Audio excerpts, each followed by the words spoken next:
finalizar el 2015 tenemos que analizar lo que ha ocurrido en el sistema político de la República Dominicana. Probablemente el acontecimiento más significativo del año 2015 fue la reforma de la Constitución de la República y el establecimiento de la reelección presidencial. Es un tema que va y viene en diferentes momentos en la historia política de nuestro país. Muchos otros acontecimientos han ocurrido, el desmembramiento de algunos partidos políticos, la creación de otros, entre otros acontecimientos. Para analizar lo que ha ocurrido en el año 2015 en el sistema de partidos políticos, contamos con Rosario Espinal, que es politóloga, docente de la Universidad de Temple en Pensilvania. Ella es una de las más acreditadas, por no decir la más acreditada analista del sistema político de la República Dominicana, que lo domina, lo conoce, escribe cada semana unos artículos muy bien dotados sobre lo que pasa entre los partidos políticos y en la sociedad dominicana. Gracias, Rosario. ¿Estás de acuerdo en que la reforma de la Constitución es el gran tema del año 2015? Sí, estoy totalmente de acuerdo. ¿Y las implicaciones que eso ha tenido para el sistema de partidos políticos? Mira, la reforma constitucional es de trascendencia política, no solo porque es un ejemplo más del vaivén en que ha vivido esta sociedad. Cada reforma constitucional ha cambiado el sistema de reelección o de repostulación, o sea que es un tema recurrente, porque si vemos en el post-trujillismo, todas las reformas constitucionales tocaron ese aspecto, en un sentido o en otro. Y el PLD en 5 años cambió ese tema, ese asunto en la Constitución. En 2010, recordemos que Leonel Fernández cambia la Constitución, o sea, impulsa un proceso de reforma constitucional y quita una repostulación y nunca jamás que había introducido Hipólito Mejía en el 2002. O sea, Leonel lo cambia para poder volver. Sí. Y lo pone ahora, bueno, uno sí, uno no. Pone la repostulación no consecutiva. Pero eso no beneficiaba una repostulación de Danilo Medina, y Danilo Medina viene en el 2015 y lo cambia. O sea que en los últimos 5 años ese tema ha sido cambiado de la Constitución por el mismo partido en el poder. Ahora bien, además de ese aspecto que merece reflexión y que la ciudadanía lo entienda, que es lo que motiva esto, también está el hecho de que la reforma constitucional creó una tensión sin precedentes en el PLD.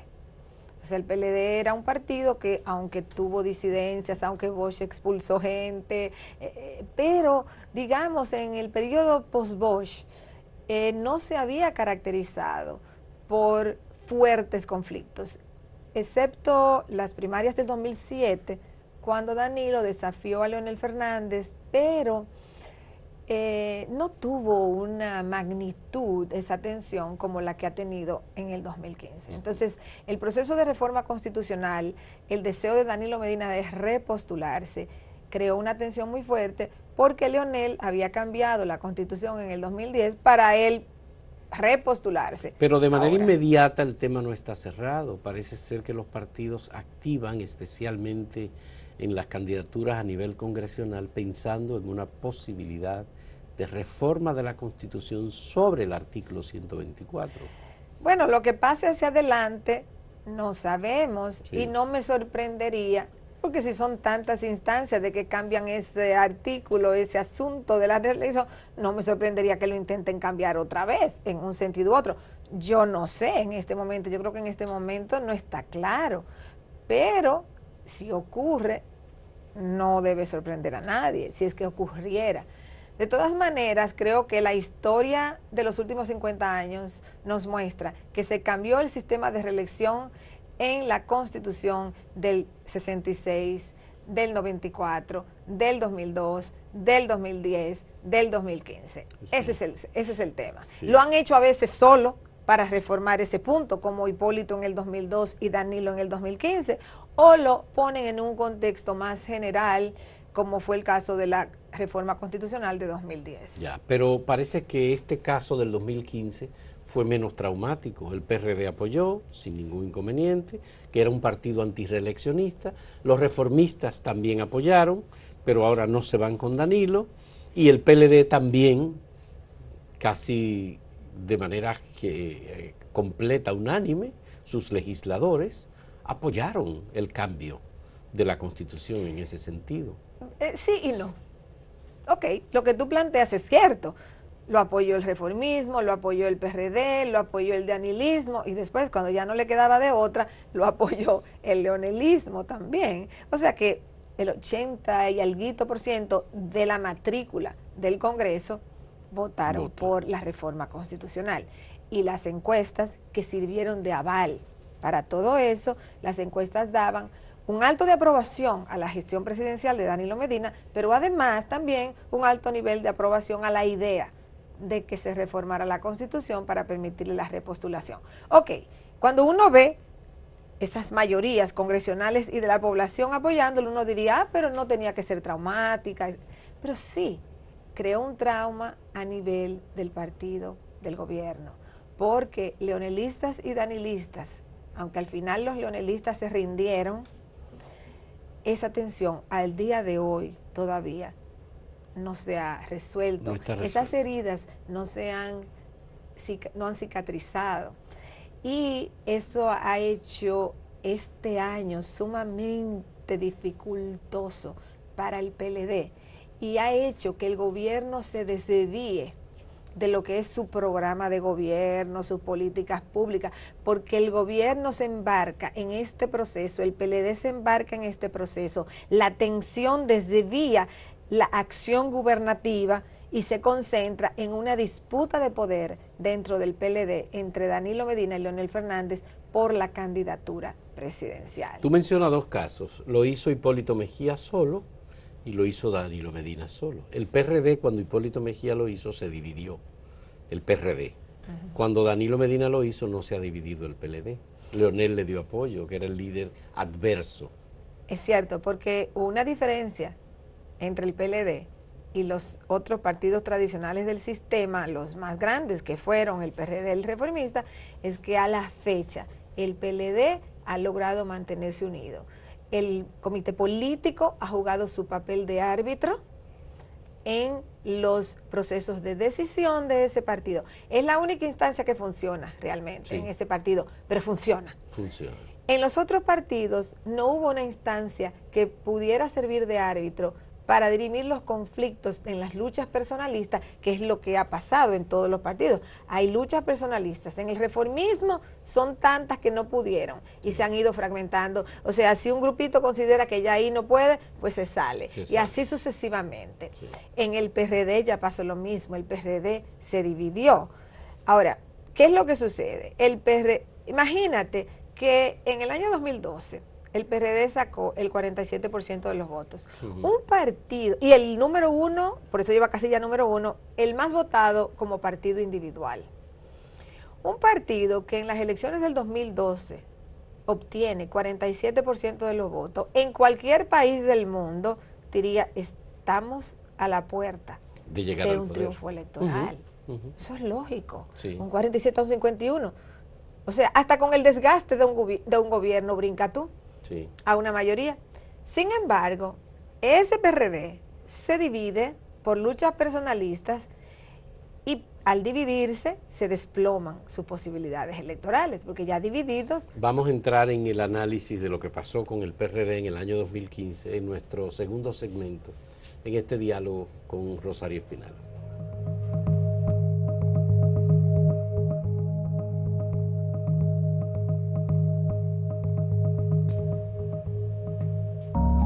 La lucha en el Partido Revolucionario Dominicano entre los liderazgos personales se dividió ese partido. Tú nos acabas de decir que baja de un 47% a una insignificante posición. Incluso negoció con el PLD y no, en esa coalición no le dieron ni siquiera un puesto a candidato a senador. No hay garantía de vicepresidencia, no se sabe en realidad ¿En qué consiste ese acuerdo? No se ha aclarado todavía. Bueno, yo pienso que el acuerdo consiste en darle lo que tenían. En darle lo que tenían y en algunos casos donde no se pudo llegar a un acuerdo dando lo que tenía, porque el PLD considera que son plazas importantes que ellos quisieran ganar, como Santiago, San Cristóbal. Cuando dice lo que tenía, te refieres a 40 lo que el PRD diputados. tenía en diputaciones, alcaldías, excepto aquellas donde, por ejemplo, el PRD tiene a Santiago, para poner un caso. Entonces ahí, como es una plaza importante que el PLD quisiera captar, ahí no pudo haber acuerdo, y no pudo haber acuerdo en San Cristóbal. O sea, hubo plazas, unas cuantas, pocas, pero hubo unas cuantas, las más importantes, donde el PRD ni siquiera pudo recibir el aval del PLD. O sea que el PRD se entregó al PLD. Sí. A cambio de un poco menos de lo que tienen actualmente.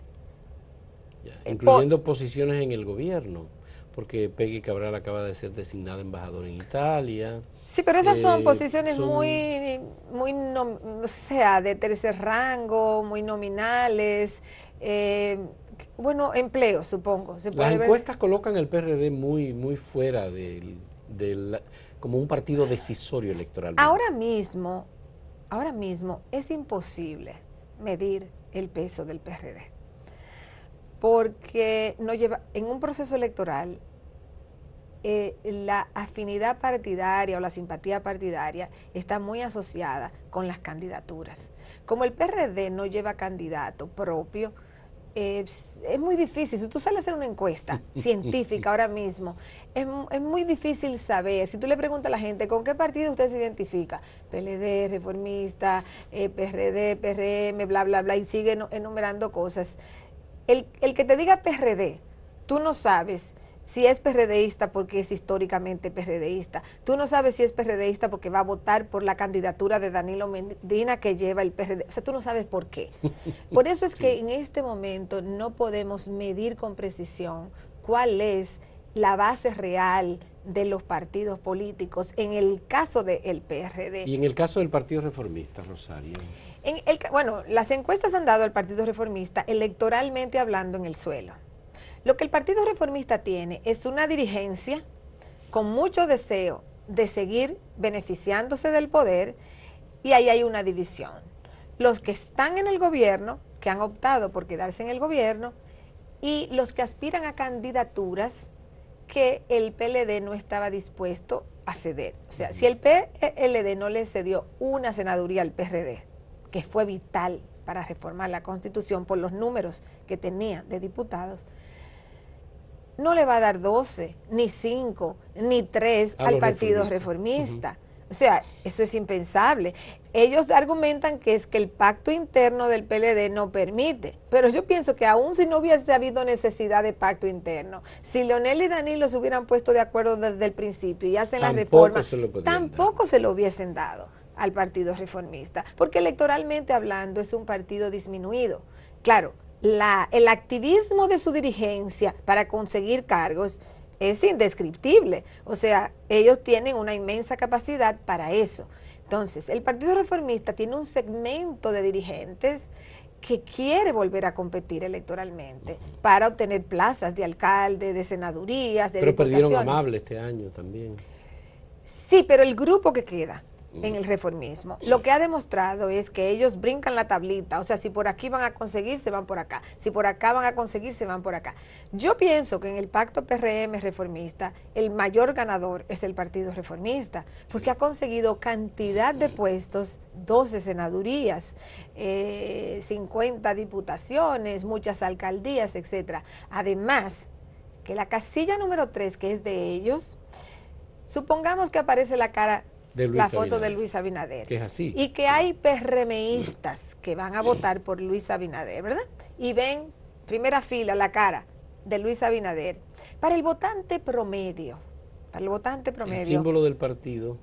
Ellos van a ver la cara. Entonces no van a decir, déjame ir a la casilla número 19, porque esa es la del PRM. Ellos van a marcar donde primero vean la cara de Luis Abinader, si es que esa es la foto que va en esa casilla, porque eso está todavía indefinido. Pero si esa es la foto, van a marcar al Partido Reformista. ¿Qué va a pasar al final de las elecciones? Que va a sacar el Partido Reformista una cantidad de votos mayor que el PRM. Entonces va a parecer que el Partido Reformista tiene una base electoral que realmente no tiene, sino que era por esa casilla que ahí marcaron. Ahora, si tú me dices que la tercera casilla lleva una foto de Quique Antún, entonces ahí el votante sí está votando por una opción reformista. Sí. Pero si ahí va la foto de Luis Abinader o de Hipólito Mejía. Ese es el acuerdo. Ese es el acuerdo. Pero al final en el conteo, el reformismo va a sacar más de un 5%. Ya. En ese caso, que no es lo mismo si llevaran una candidatura reformista. Ya. Bueno, quiero que conversemos ahora sobre el desempeño de los organismos responsables oficialmente de manejar institucionalmente el sistema de partidos políticos y su desempeño durante este año 2015. En nuestro próximo segmento con Rosario Espinar.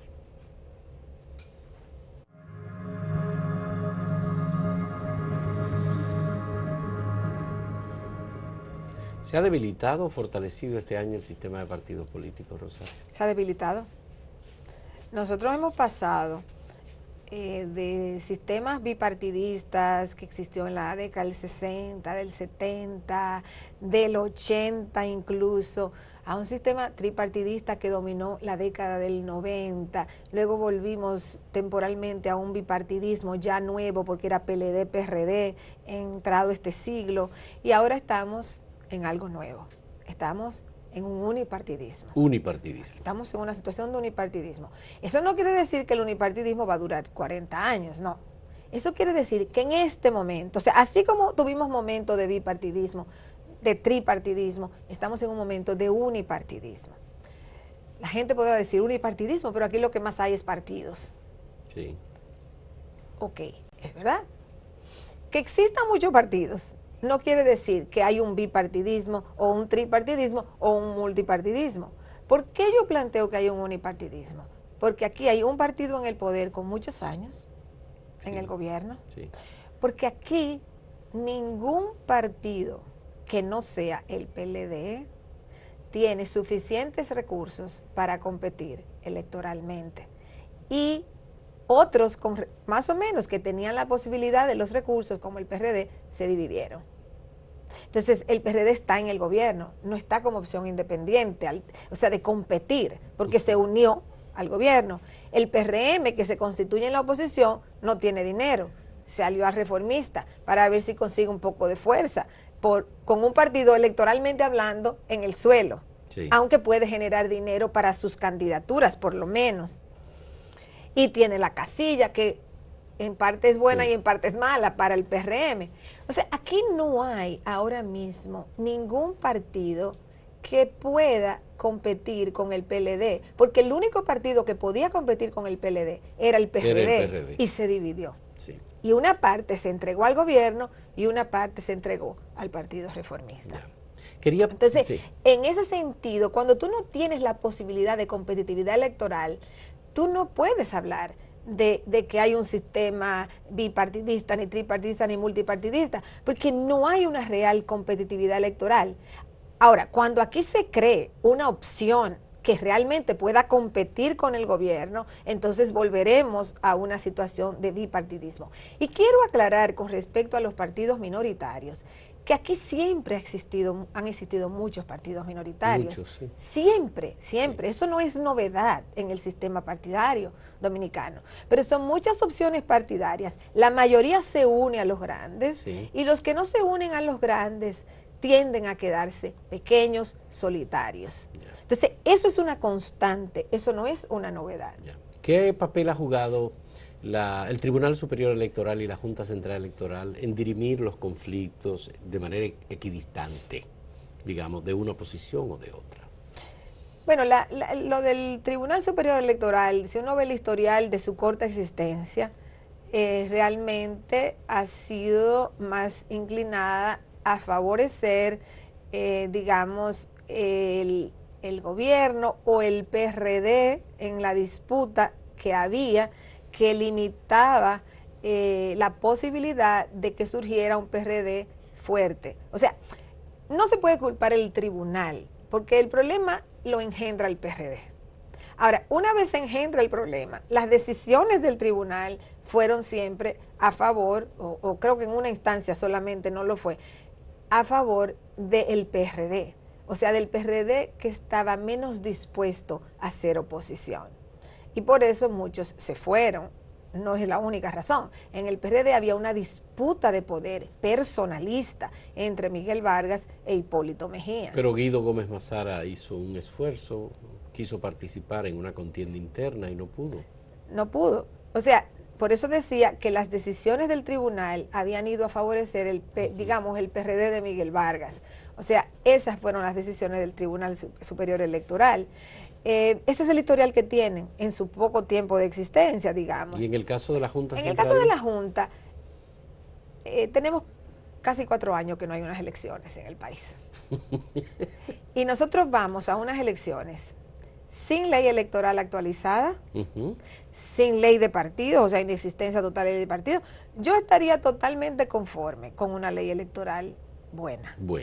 Yo nunca he sido promotora de la ley de partidos. Yo pienso que una buena ley electoral es suficiente para regular los procesos electorales y establecer las condiciones básicas para el funcionamiento de los partidos. Pero no hubo ninguna. Modificación, se hicieron propuestas al Congreso, en el Congreso no hubo tampoco ninguna disposición. O sea, los partidos políticos no han mostrado, y el PLD en particular, que tiene una mayoría, sí. O sea, el PLD no ha mostrado ningún interés de actualizar la ley electoral ni de aprobar una buena ley de partidos. Entonces, nosotros vamos con leyes desfasadas, viejas al proceso electoral. Si por casualidad, aquí se dieran unas elecciones reñidas, sería muy problemática la situación, porque no hay ente de... No hay árbitro. De arbitraje. La Junta Central Electoral, el Tribunal Superior Electoral ya se ven como partidarios del gobierno, del PLD. Entonces aquí no hay ahora mismo una real legitimidad. La legitimidad que tiene la Junta Central Electoral la tiene porque no se ha enfrentado a unas elecciones cerradas. Pero unas elecciones cerradas, aquí, los cuestionamientos serían muy grandes. Entonces, lo mejor que le puede pasar a la Junta Central Electoral es que las elecciones no sean muy reñidas, porque así ella sale bien del proceso, sin tener que hacer gran esfuerzo. Ahora, si aquí se presentan unas elecciones reñidas, va a ser muy difícil que los órganos electorales puedan ser reales árbitros del proceso, porque la población lo ve con justa razón como instancias que han sido pobladas por funcionarios que responden más al PLD que a los otros partidos. ¿Eso podría dar pie a una ruptura institucional, a una crisis de política de dimensiones nunca antes vistas o parecidas a la de 1994? Desmontar partidos anclados en el poder por mucho tiempo es muy difícil. Es difícil y casi nunca sucede sin algún tipo de trauma.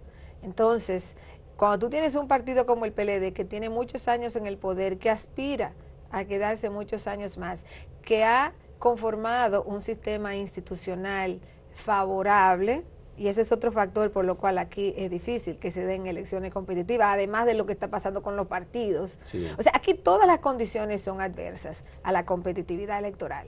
Pero, como aquí históricamente la población y la clase política se acostumbró a vivir en un sistema de competitividad electoral, porque aquí había alternabilidad electoral. La hubo, sí. La hubo. Sí, entonces, todavía aquí ni la población ni la clase política entienden que estamos en un nuevo escenario. Entonces, la oposición se cree que improvisando proyectos políticos van a llegar al poder.